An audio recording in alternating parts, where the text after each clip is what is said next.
High বন্ধুরা, তোমরা সবাই কেমন আছো? আশা করি তোমরা সবাই অনেক বেশি ভালো আছো আর সুস্থ আছো, আর আমিও ভালো আছি।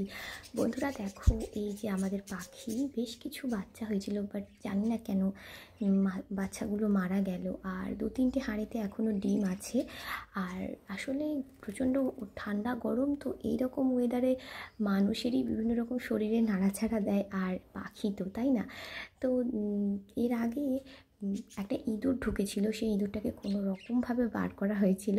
তো সেই জন্য অনেক দিনই ধরেই ডিমগুলো দেখছিলাম নষ্ট হয়ে যাচ্ছিলো। আর তারপর এখন দেখো বাচ্চাটা হলো, কিন্তু বাচ্চা 3টে বেশ বড় হয়ে গিয়েছিলো, তারপর মারা গেল। 3টে বাচ্চা একসাথে মারা গেছে, মানে 1-2 দিন আগে পিছে করে। তো বন্ধুরা, আজকে না আমি তোমাদের সাথে শেয়ার করব, মানে নর্মালি মাছের লেজা খেতে কিন্তু অনেকে পছন্দ করে না, তাই না?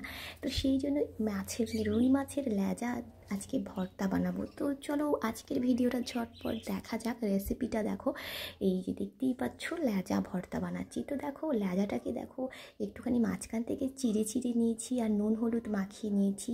দেখো গ্যাসটা অন করে কড়াই তেলটা একটু ভালো করে গরম করে মানে মাছের যে লেজটা, এটাকে কিন্তু উল্টিয়ে পাল্টিয়ে ভেজে নেব। তো বন্ধুরা, এখন কিন্তু প্রচণ্ড পরিমাণে বেশ কিছুদিন ব্যস্ত, তো জানোই তো, মানে ছেলের ভীষণ শরীর খারাপ ছিল। তারপর আবার শরীর খারাপ থেকে একটু মানে ভালো হলো, ছেলের এক্সাম স্টার্ট হয়ে গেল। এবার ছেলের শরীর খারাপ ভালো হওয়ার পর আমার মায়ের একটু শরীরটা খারাপ হলো, আমারও একটু শরীরটা খারাপ ছিল। তো সেই জন্য কন্টিনিউ ভিডিও তোমাদের সাথে শেয়ার করতে পারছি না। তো দেখো এখানে মাছটাকে দেখতেই পাচ্ছ লাল লাল করে আমি ভেজে নিয়েছি, আর উল্টিয়ে পাল্টিয়ে চারিদিকটা কিন্তু লাল লাল করে ভেজে নিতে হবে। তারপর দেখো সেই তেলের মধ্যে 2টো শুকনো লঙ্কা, আর কি তোমরা যে যেরকম ঝাল খাও সেই অনুযায়ী লঙ্কাটা দেবে। আমি এখানে 2টো শুকনো লঙ্কা লাল করে ভেজে নিচ্ছি।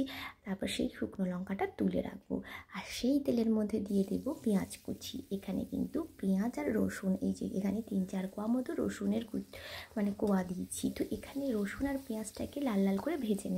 তো এখানে রসুনটা তোমরা চাইলে স্কিপও করতে পারো, অনেকে রসুন পছন্দ করে না, তো তাদের ক্ষেত্রে বলে দিই শুধু তোমরা পেঁয়াজ দিয়েও করতে পারো। তো এই রেসিপিটা কিন্তু আমি বলবো থাকলে কিন্তু আর কোনো রেসিপির প্রয়োজন হয় না। তো দেখো অনেক সময় কিন্তু মাছের লেজায় প্রচণ্ড পরিমাণ কাঁটা থাকে, তো দেখবে পরিবারের কেউই পছন্দ করে না, এত কাঁটা বেছে খাওয়া খুবই মানে টাফ লাগে।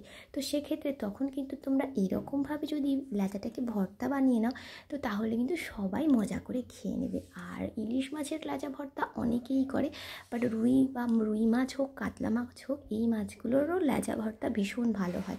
তো দেখো আমি নিয়ে নিয়েছি নুন আর কিছুটা সর্ষে তেল। প্রথমেই লেজাটা থেকে দেখো আমি কাঁটাগুলোকে বেছে নেব। এখানে কিন্তু কাঁটাগুলো মানে আস্তে করেই দেখবে, হালকা করে মানে মাছটাকে তুলে একটু দেখলেই কিন্তু লেজার কাঁটাগুলো অনায়াসে ছাড়ানো যায়। তো খুবই ইজি। আর এটা কিন্তু খাবার সময় সত্যি লেজা নিয়ে বসলে বিরক্ত লাগে কাঁটাগুলোকে বেছে বেছে খাওয়া। তো সেই ক্ষেত্রে খাবার আগেই এইরকমভাবে কাঁটা ছাড়িয়ে ভর্তা বানিয়ে নিলে না জাস্ট ফাটাফাটি লাগবে। তো দেখো আমি কিন্তু আজকের মানে লাঞ্চে মানে এই যে লেজা ভর্তাটাই মানে এইটা দিয়েই আজকে লাঞ্চ করেছি, এতটাই অপূর্ব হয়েছে। আর দেখো এই যে সর্ষের তেল, অবশ্যই মাস্ট সর্ষের তেল কিন্তু লাগবে। সর্ষের তেল দিয়ে যে কোনো ভর্তা মাখাও না কেন, তার স্বাদ কিন্তু জাস্ট ফাটাফাটি হয়।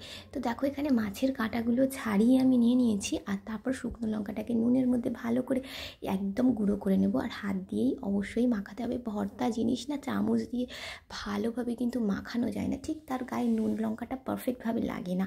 তো চাইলে তোমরা চামচ দিয়ে মাখাতে পারো, বাট অবশ্যই আমরা বাঙালি হাত দিয়ে ভাত খাই, আর সেই হাত দিয়েই ভর্তা মাখাই।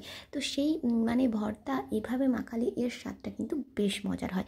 তো বন্ধুরা, যদি তোমাদের ভিডিওটা ভালো লাগে অবশ্যই আমার চ্যানেলটাকে সাবস্ক্রাইব করে দিও, লাইক কমেন্ট শেয়ার করো, আর আমার পাশে থেকো। তো দেখো ভালো করে কিন্তু তেল নুন একদম সমস্ত, আর এই রসুনগুলো একটু হাত দিয়ে একটু শক্ত হয়, তো হাত দিয়ে একটু চেপে রসুনটাকে আমি কিন্তু মেখে নিলাম। আর তারপর সুন্দর করে দেখো ভর্তাটা মাখা হয়ে গেছে। এইবারে দেখো আমি সুন্দর করে প্লেটে তুলে নিয়েছি, দেখতেই পাচ্ছ কত দেখতে সুন্দর হয়েছে। আর জাস্ট গরম গরম ভাতের সাথে লাঞ্চের সময় জাস্ট ফাটাফাটি লাগবে। তো বন্ধুরা চলো এবার লাঞ্চ করে নেওয়ার পালা। লাঞ্চ থালি রেডি হয়ে গেছে। লাঞ্চ থালিতে অনেক রকমই সবজি মিষ্টি আছে, তার সাথে আছে রুই মাছের লেজা ভর্তা। তো বন্ধুরা আজকের ভিডিওটা এখানেই শেষ করছি, দেখা হচ্ছে আবার পরের দিন। Bye bye.